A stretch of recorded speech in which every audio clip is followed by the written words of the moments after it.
All right, timer's in. We're doing the mental health moment for tonight, and I am talking about the importance of voice and facial expression in our communication. So, this is the beginning of my stream tonight for The Last of Us Part 2. And my chat did something really awesome. They redeemed some points to ask for an emote only chat room while I'm streaming. And that got me thinking, this is actually something that I think about all the time. So I teach online classes, I do counseling with couples and individuals, children and adults. So I'm interacting with a lot of people through my computer these days, as I'm sure most of us are.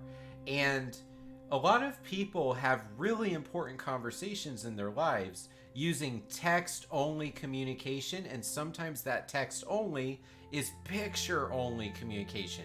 And so the idea that your message needs to have a little face next to it in order to articulate your emotion and your meaning is already a huge limitation.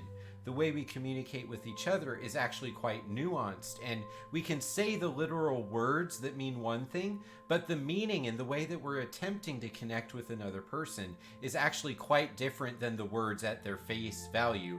No pun intended with face value. Come on, that was hilarious. Now, sometimes when I'm doing couples therapy, there are a lot of really important communications throughout the day that you might have with your partner. And sometimes text messages feel like the quickest thing that we can do, or Facebook Messenger, or, communicating through social media some other way.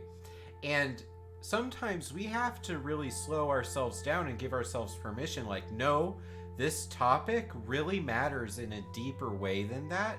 Get on the phone. Sometimes it's way better to talk for 2 minutes on the phone than to say something, especially if your relationship is struggling or if you're really not getting your point across. Like I mentioned online classes, sometimes a student might type something to me, but a phone call or a Zoom meeting would have been much better as an option. And so even though I'm playing The Last of Us and they are in a place where technology is not impacting society, that's fiction. This is real life. And my chat put me in a spot where, maybe we should connect with people a little bit more instead of acting like that's the inconvenience. And so let me shoot a text message off and continue feeding into myself with things that are stressing me out. People matter.